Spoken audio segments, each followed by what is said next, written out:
Hello everyone, welcome to my channel. So for today's case I'm going to be talking to you about is Owen Harding. So Owen Harding was born on 13th of May 2003. He disappeared on the 26th of March 2020 at age 16. This was in Saltdean in England. He'd been missing over 3 years. His height is 6 foot. His mother is called Stella Harding. Harding was described at the time as being very roughly 6 foot in height and had dark brown hair which was very short. He was usually seen wearing tracksuit bottoms, hoodies of a dark colour and white trainers. According to his mother Stella, Harding was a valued member of the local community. From his school teachers and college friends to the people he played football with, Harding was very respected by those who knew him. Harding and his mother had an argument shortly before he went missing, which was around 6 p.m. on the 26th of March 2020. Harding was struggling with the prospect of not being able to see his girlfriend, who lived roughly 280 miles, and this was in Pocklington in Yorkshire, due to the country being put on lockdown for the COVID-19 pandemic. After the argument, Harding left the family home that evening, heading to Telscombe, where he intended to watch the sunset, according to his mother. However, he never returned home, and nobody who knew him has received any form of contact from him since. It is thought that Harding may have attempted to walk from his hometown of Saltdean to his girlfriend's house, which is in Pocklington, which would have been roughly 280 miles on foot. Two witnesses came forward reporting to Sussex police that they saw a boy who matched Harding's description at roughly 6:15 p.m. and this was between 6:30 p.m. as well, walking beside the 8259 road. A picture was taken from a closed-circuit television camera that was placed Harding in Bangings Vale at roughly 6:50. Searches were carried out on the cliffs in Saltdean and Telscombe. CCTV footage released from East Sussex Police revealed two people whom officers urged to come forward as they believed it was possible that they may have witnessed something that day, which could help them with their own inquiries. CCTV footage revealed that Harding was walking directly towards the path along the side of the cliffs. His girlfriend disclosed she spoke to Harding on her phone at the time he was headed towards the cliffs. Harding was unable to be reached on his phone from around 6:23 p.m. Harding's mother has not ruled out the possibility of a tragic accident. Simon Baxall, an oceanographer, has estimated that due to the weather conditions on that day and the fact that the tide was low, it is likely a body would have been carried out to sea. Alistair Henry, the Detective Chief Inspector who was investigating Harding's disappearance, released information concerning Harding's phone and the possibility of it being in Bromley or the West Wickham part of London. Harding's mother Stella appeared on the Channel 4 documentary The Year Britain Stopped. She believed that if it were not for the first lockdown back in 2020, her son would probably be still here today. The 16-year-old was frustrated that his girlfriend Meg Wells Rhodes was 280 miles away in York, where she lives. It had been an emotional few days. Meg had only just left after a short visit to Owen's home in Saltdean in East Sussex. Restrictions on travel had been imposed, and it was unlikely the couple would be able to get together again in the near future. The teenagers didn't see each other regularly because of the distance, but Owen found the new uncertainty unsettling. "I know that I myself was anxious," says his mum Stella, "and I know that a lot of my friends were very anxious as well, and feeling a lot of grief about not being able to spend time with each other." Owen lives with his mum and his 5-year-old sister in the Art Deco era village of Saltdean, set on top of the cliffs on the eastern edge of Brighton. Stella describes herself as a typical Brighton. a swimming and diving teacher who travelled the world with a backpack and met Owen's father on the Indian beach. He died at home in Genevieve 2 years ago after the sudden illness. Owen and Meg's families became friends through Britain's burgeoning community of parents who chose to homeschool their children. Meg is taught at home, and Owen previously attended Brighton Waldorf School, one of the Steiner School network of providers of alternative education, before beginning art and film studies, A-levels at the sixth form college. The pair had known each other since they were 11, but had only become a couple years ago. Owen wanted to spend the lockdown with Meg and had joked with her and his friends that he might make the journey north, but his mum was adamant that this was not going to happen. It was like this ongoing discussion all week that was really tricky between us, she said. On Thursday the 26th of March, the argument flared again, and as the evening sun illuminated South Downs, Owen left the house without saying a word to his mum. CCTV pictures shows that the teenager walking the south down Bannings Vale in Saltine towards the cliff top at 18:13. The distance to the cliffs is less than half a mile. The eastern edge of Saltine sits next to Telescombe Tye, a scrubby expanse of grass popular with walkers that marks the meeting of Brighton's eastern suburbs and the South Downs. There are only a few hundred yards of grass beyond the coast road before the Tye stops and Sussex choke. He made a phone call to Meg after he left the house. He said that he'd just had a big argument with his mum, she said. And I was upset as well because I had just had an argument with my mum about the same thing. And then we just sort of cheered up, and he said that he was just going to watch the sunset. It was the last time anyone has reported have spoken to Owen. Cell site record shows that Owen's phone was connected to the mast at the top of the Longridge Avenue, which runs from the downland behind Saltine to the coast road and the cliff top at 18:23. It had disconnected. Meg made a further call to her boyfriend at 18:32, but it went straight to voicemail.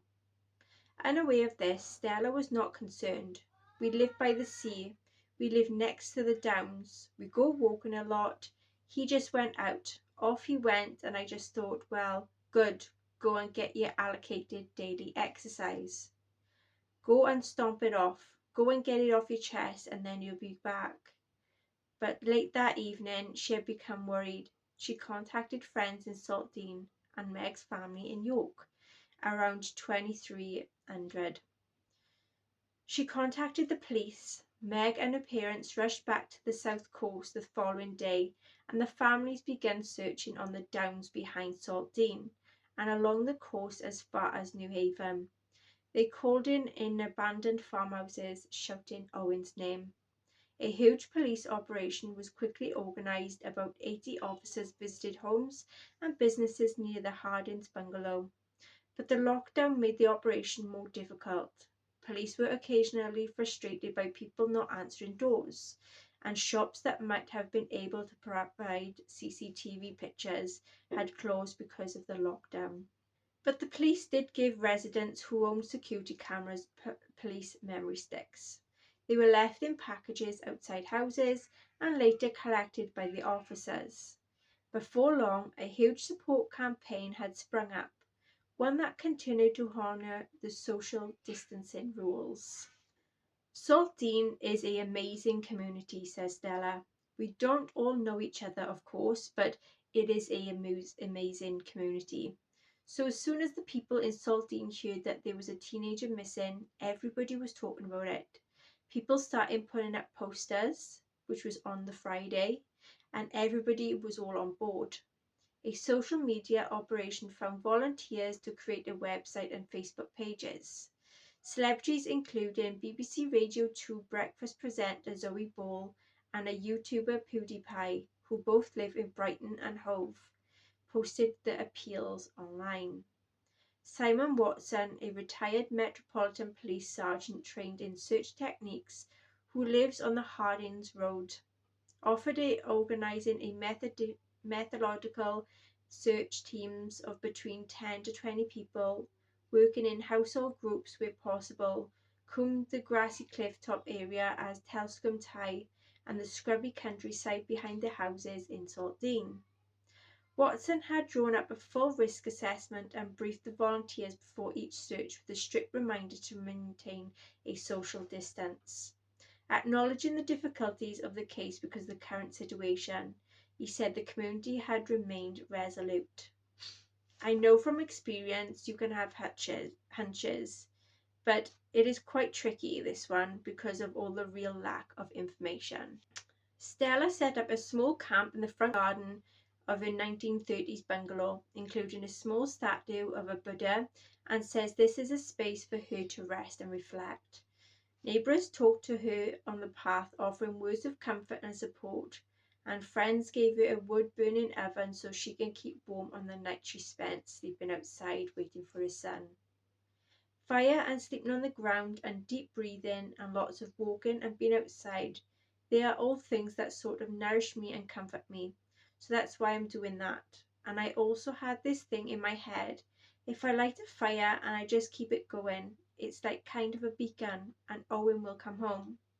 But she misses human contact. Everybody just wants to hug me. That's what they want to do, and I want that. So that is really, really hard right now, she said. Detective Inspector Mark Rosser of Sussex Police has conceded that the searchers have found no evidence of Owen alive. Pretty much all that we can do has been done, he said. His last hope is combing through the CCTV from buses travelling on the coast road might show the teenager at the time he had disappeared. When Owen was last seen, the tide below the cliffs at Saltdean was low at the sunset, and the wind is strong northeasterly. Police enlisted a oceanographer, Dr. Simon Boxall of the University of Southampton, who concluded that the conditions at the time would have carried a body out to sea, rather than carrying it east or west along the seafront. D.I. Ross's officers have been searching the coast as far as east as Dungeness in Kent and have alerted colleagues in the mainland in Europe. Stella says that she doesn't know whether his son is alive or dead, but she and Owen's girlfriend Meg were prepared for the possibility that there had been a tragedy on the cliffs. I think that we all been prepared for that since the moment he went missing, she said. He has a 5-year-old sister who adores him and is aware of his absence. She keeps asking when is he coming back, and my heart is aching at the possible thought of having to tell her that he is never going to come back. What it feels like is that I'm kind of teetering on the edge of the precipice about a massive bottomless canyon of grief. And I don't know if I can actually allow myself to jump into it, like I want to. Okay then, so I've done some tarot cards on this case. I done 4 questions on the tarot, and I done another one then, which is saying was very specific in the area where he is located. Okay, so what is very specific in the area where Owen Harding is located? These can be signs, symbols, names, places, and anything that's very specific. So we have a triangle, letter B, basket, bats, letter L, a ladder, lamp or street light, lighthouse, circle, letter S, shell, ship, spiders, dolphin, fox, squares or rectangles. Okay, what happened to Owen Harding? We have reverse Ace of Cups. So there was some sadness, a lot of pain due to a lover or an unrequited love. Page of Cups. He was very sensitive, a daydreamer, very naive, could possibly had a crush or an admirer. Who was involved in the disappearance of Owen Harding?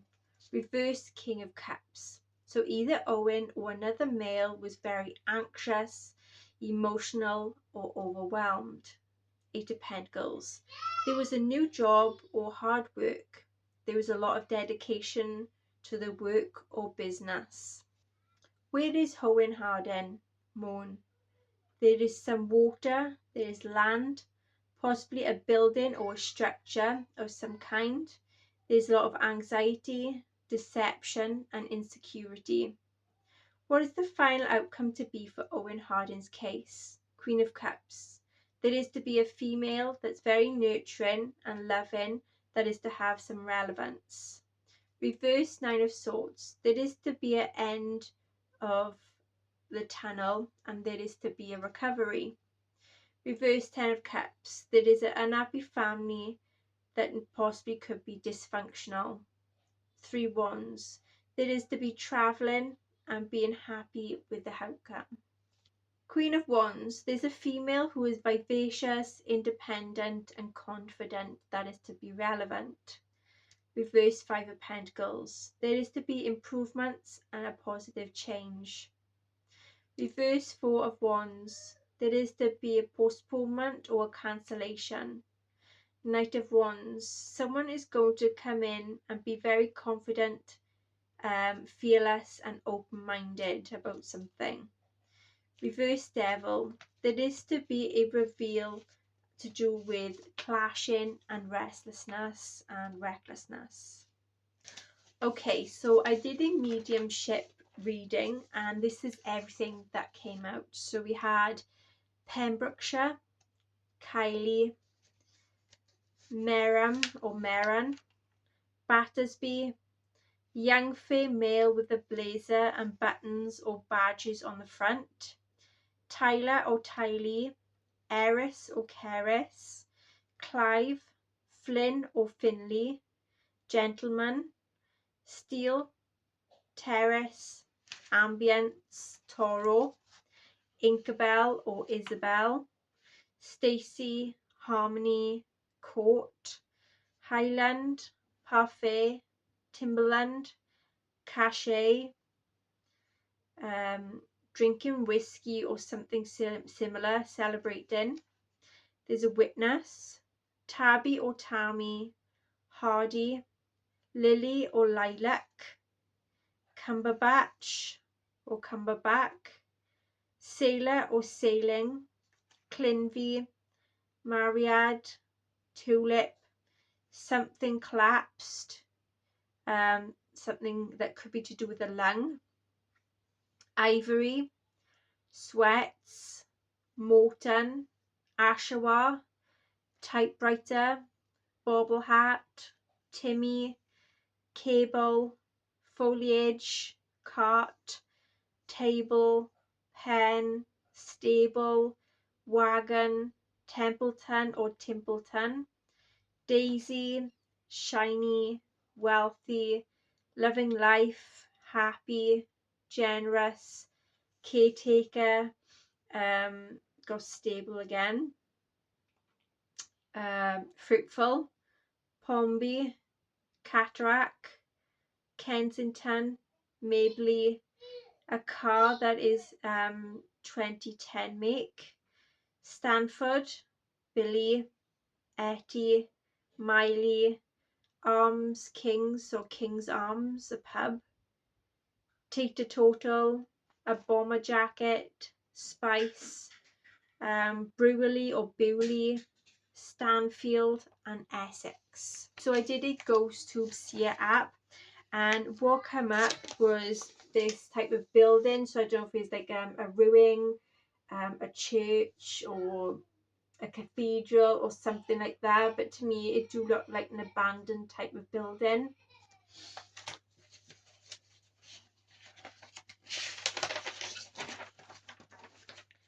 And then we had a couple of different people that is in a place. The faces are distorted due to the AI. They couldn't generate it tidy, so that's why it looks a bit strange. But this is like a pile of people like waiting somewhere.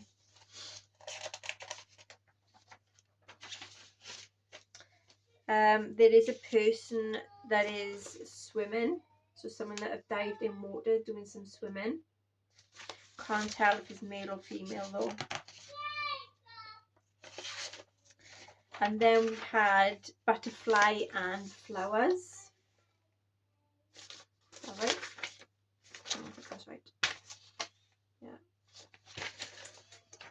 And that is what I had. So I'm going to be doing the necrophonic app now to see what is going to be said. And we'll go from there.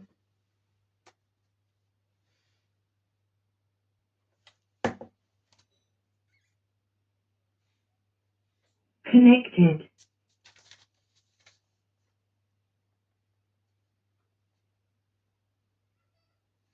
Okay.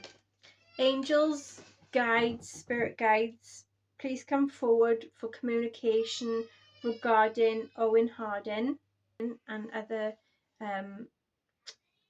spirits of protection to help us with the communication of finding out what happened to Owen Harding.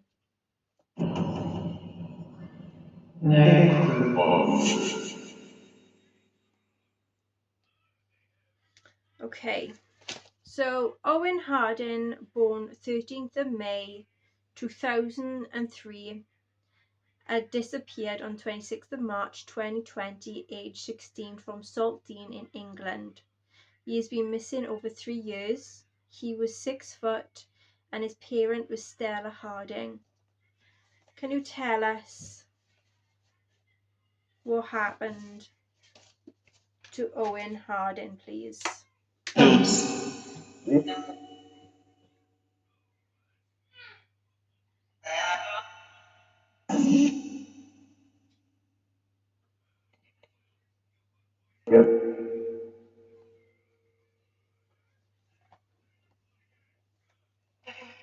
What happened to Owen Harding?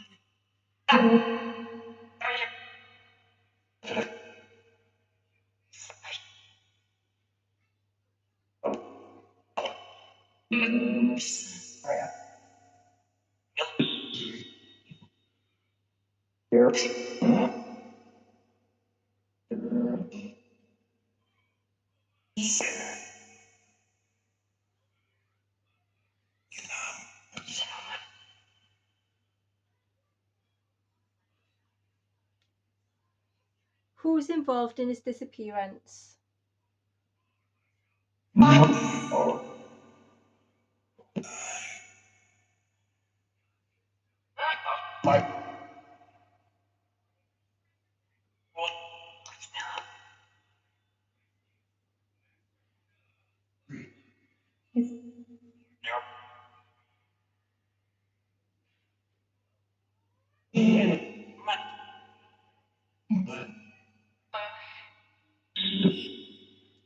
Is Owen Harding still alive?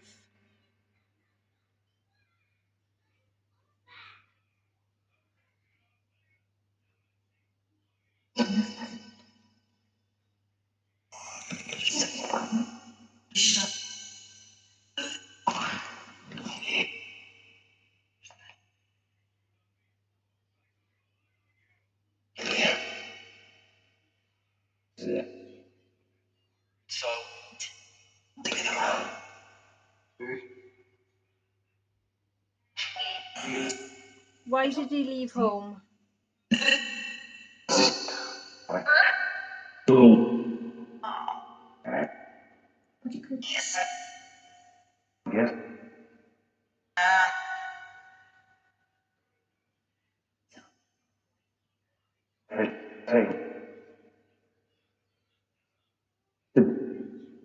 Was very specific in the area where he is located.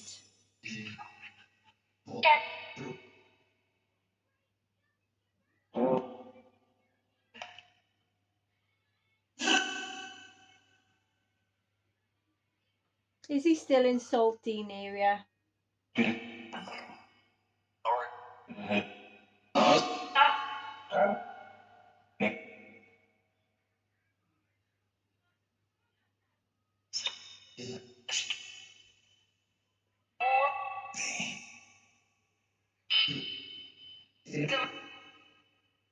Is there any other information you would like to tell his family?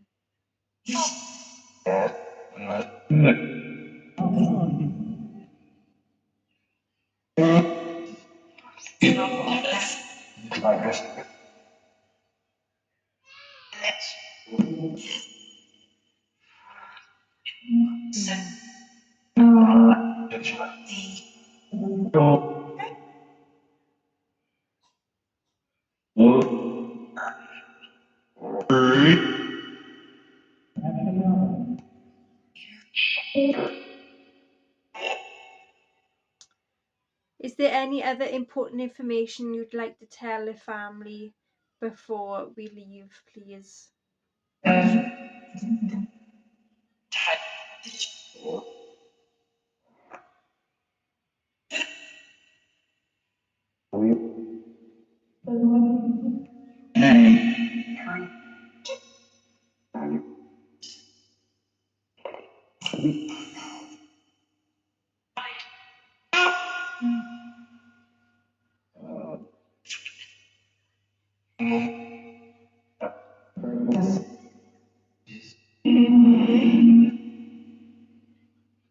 Thank you for your information.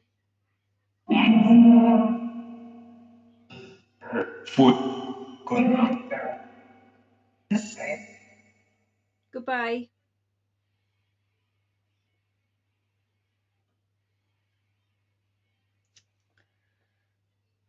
Okay, so that is the case of Owen Harding. If there is anything that you could hear from the Necrophonic app, please comment in the comment section below. Until next time all, take care. Bye bye.